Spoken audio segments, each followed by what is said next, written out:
She stood frozen in her wedding dress, silent tears rolling down her cheeks while guests whispered and phones flashed. Everyone saw a deaf bride abandoned at the altar, but no one noticed the janitor in the corner, a single dad with the broom in one hand, and a heart that understood silence better than anyone. When he walked up and signed, "You deserve happiness," the world around her changed forever. Before we begin this emotional journey, make sure to like this video, subscribe, and stay till the end because this story will remind you that love speaks louder than words.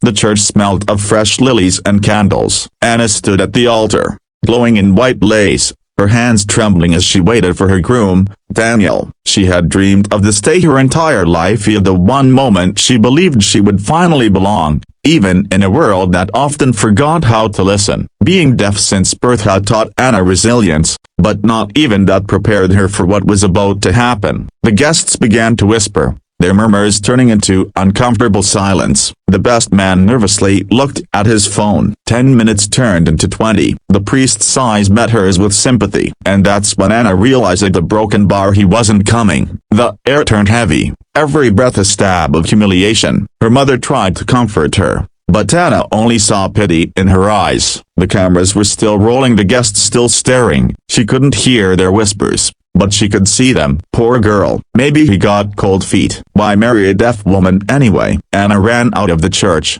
veil flying behind her, heels scraping the marble floor. She ended up in the garden behind the church, breaking down beside a fountain. The world had gone quiet long before this moment, but now, it felt utterly empty. Inside, a janitor named Jack had been sweeping the hallway. He had seen the whole thing unfold, the decorations, the laughter, the waiting, and then the silence. Jack was a single dad, working 2 jobs to raise his little daughter, Emily. Life had been tough since his wife passed away 3 years ago. Yet, Jack had never stopped believing in kindness. He hesitated before following Anne outside. What could he possibly say to a bride whose dreams had just shattered? But when he saw her crying, something in him moved. Emily had lost her mother to cancer. He knew what heartbreak looked like, and maybe, just maybe, he could offer her a little hope. Jack gently approached and tapped the bench so she'd notice him. She looked up, startled, eyes red and full of pain. He smiled softly and raised his hands. He began to sign. Anna blinked in disbelief. Few people ever took the time to learn sign language, yet here was a janitor,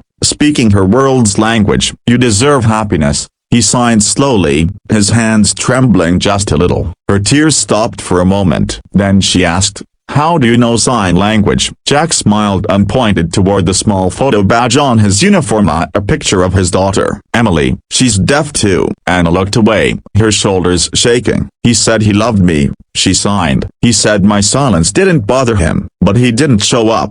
Jack nodded, sitting beside her. "Some people hear everything," he signed back, "but never listen." For the first time, Anna smiled through her tears. Over the next few days, Jack found excuses to stay late at the church, just to check on her. She had stopped coming to the garden, so he left a note written and signed saying, "If you ever want coffee, I make the best one in town, free for broken hearts." She showed up 3 days later at the small cafe copyright where he worked mornings. She wore a plain blue sweater, her wedding ring gone. Jack's little daughter Emily was sitting at the counter, drawing with crayons. When Anna entered, Emily ran up to her, signing shyly, "You're pretty." That moment, something shifted. Anna began visiting more often. She helped Emily learn new words in sign language, taught her how to lip read, and even started helping Jack with customers when the cafe copyright got busy. The 3 of them slowly built something beautiful, as something unspoken, but deeply understood. But the past wasn't done testing her yet. One evening, as Anna was locking up the cafe copyright,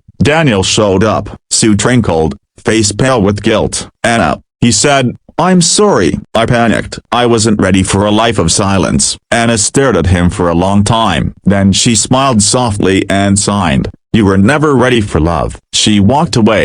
Jack had seen the whole thing from across the street. When Anna turned around, he was there, waiting just like he always had been. No words, no promises, just quiet understanding. Months passed. Anna started teaching sign language classes at the community center. Jack and Emily attended every session. They laughed, learned, and grew together. Slowly, love found its way not through grand gestures, but through simple, patient connection. On a bright spring afternoon, Emily tugged Anna's sleeve and signed, "Will you be my mom?" Tears filled Anna's eyes. Jack stood behind her, holding a small ring, not fancy, not gold, just a silver band shaped like two intertwined hands. He didn't kneel. He didn't speak. He just signed, "Will you let us be your family?" Anna smiled, heart full. "Yes," she signed back. The guests at their small wedding were few. There was no orchestra, no loud voices, just laughter, sunlight, and hands dancing in the air. And this time, when Anna stood at the altar, she wasn't waiting for someone to arrive. She was standing beside the one who never left.